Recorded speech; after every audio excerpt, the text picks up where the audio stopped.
Hey there, and welcome to the Future Olympian. My name is Andrea Clow. I'm the owner and trainer here, and today we're going to be taking a look at what the benefits of cross-training is for dressage riders.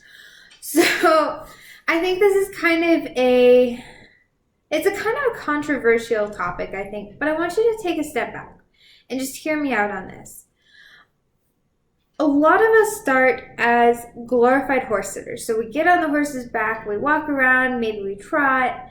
We're just kind of learning. We're getting into this groove of riding horses. We're not an active participant. We're not helping or aiding the horse maybe in any way except maybe getting them in shape. But we're not an active participant in the riding.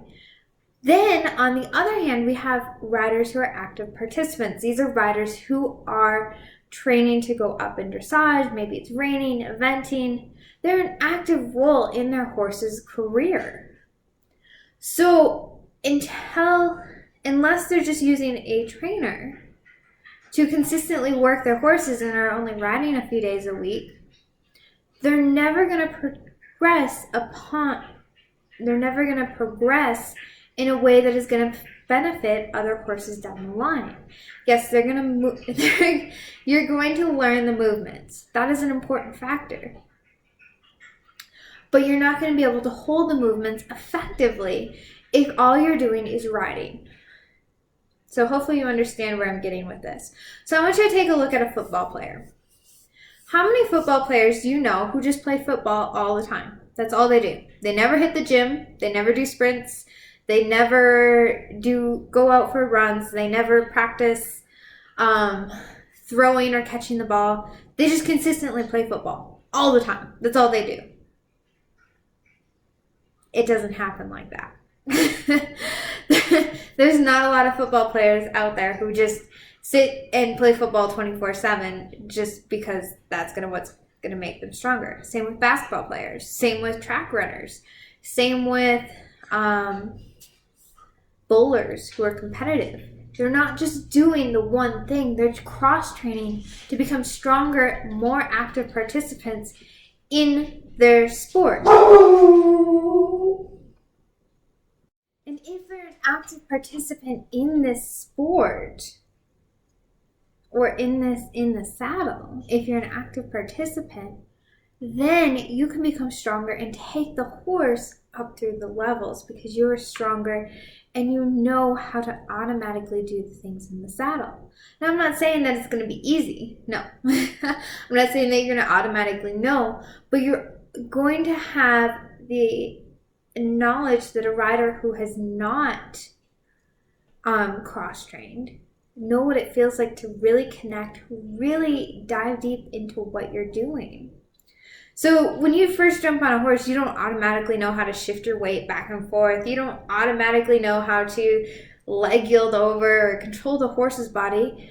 And maybe on the ground, you don't even know how to control your body. So how are you going to control the horse's body if you can't control your own body? So we have to be active participants in controlling our body first so that we can control the horse's body later. So I want you to think about this. How many of us can just sit on a yoga ball, perfect balance, perfect alignment across your entire body the first time?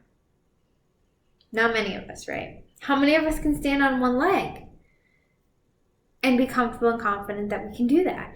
Not many people can. So just those little aspects, how do you think getting on a horse and just automatically being balanced while they're moving, walk, trot, canter, is going to be effective? So we have to take this step back, and I'm not saying like you can't ride and work out at cross-train at the same time. I'm saying, or at different times, like you have to work out and so that you can ride. I'm saying that you can cross-train these guys in the same exact time as you're progressing in your riding, so that your body's becoming stronger as the horse's body's becoming stronger. And you are actively participating. Like if you watched our hip video, we have to have that full range of motion so that we can ride the 3D motion of the horse. Because we're not getting that full range of motion by just sitting in the saddle or just by walking. We're not using our full range of motion in our hips. We're not using our full range of motion in our shoulders 24/7, are you? I don't see very many people walking around doing arm circles. But we have to take this step back and we have to look at, okay, what do I need to be stronger in so that I can become a stronger rider? Think of it this way. How many of us fall forward in the saddle? That's a core. That's your core taking you forward. It might be tension. It might be something that ties into there, but that's core, and that could be hip flexors too. How many of our heels come up? That's going to be a calf. We have weak calves, and maybe they're super tight. Then we need to train them to soften up. How many of us lose our stirrups? That's an upper leg issue. We don't have the strength to stay relaxed and supple in the saddle. How many of us struggle with staying consistent when we're sitting the trot? How many of us struggle with moving the horse off our leg? What about unsteady hands? This list goes on and on. I just want you to take a second and go, okay, where am I weak? What are my weak points and how can I better them? Because if I'm not working on bettering myself, I'm plateauing my horse and not working on making him better because I'm holding us back.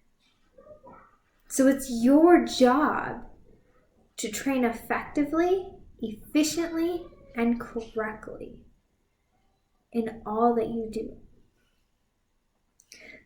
Okay, I hope you enjoyed this video and I hope you found it super helpful. If you liked it, please hit like below. If you love this channel, you want to see more, hit subscribe.